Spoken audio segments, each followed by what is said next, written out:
Good morning class third. अब आपको करने हैं पार्ट 1 का कार्य। प्रश्नों के उत्तर लिखिए।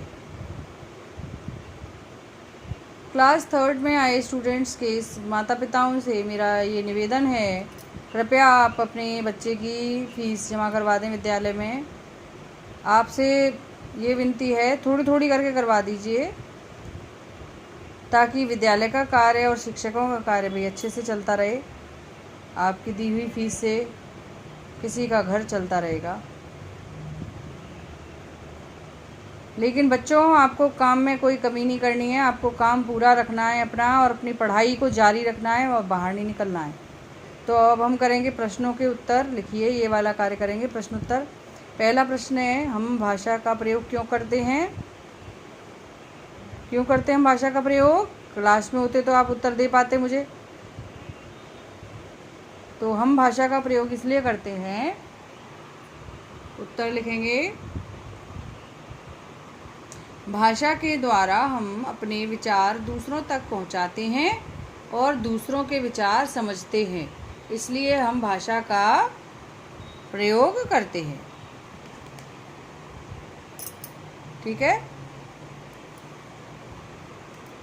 दूसरा प्रश्न है, ख, भाषा के कौन कौन से रूप होते हैं?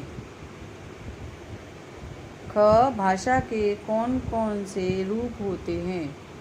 तो भाषा के कौन कौन से रूप होते हैं? भाषा के मुख्य 2 रूप होते हैं, मौखिक और लिखित। तीसरा है ग, देवनागरी लिपि में कौन कौन सी भाषाएं लिखी जाती हैं? देवनागरी लिपि में कौन कौन सी भाषाएं लिखी जाती हैं? तो आपको उत्तर लिखना है, ग का उत्तर है हिंदी, संस्कृत, गुजराती और मराठी भाषाएं देवनागरी लिपि में लिखी जाती हैं।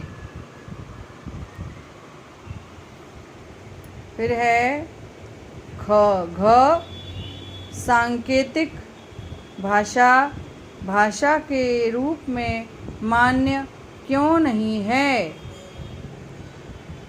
सांकेतिक भाषा भाषा के रूप में मान्य क्यों नहीं है? घ का उत्तर लिखेंगे, सभी बातें हम संकेतों, संकेत में स पर बिंदी है, ध्यान से लिखना, द्वारा, द्वारा में द पर देखो अलंत है, वा पर बड़े या की मात्रा, र पर भी बड़े या की मात्रा, न तो समझ सकते हैं और ना ही व्यक्त कर, व्यक्त में होता कह सकते हैं। तो व आधा आएगा, य फिर आधा क है और त, व्यक्त कर सकते हैं। अतः सांकेतिक भाषा को भाषा का मान्य दर्जा प्राप्त नहीं है। प्राप्त में देखो पा पर नीचे र है ये, और बड़े आ की मात्रा है, फिर आधा पा पतंग है और त है, नहीं है। तो ये प्रश्न उत्तर जल्दी से अपनी कॉपी में कर लीजिए।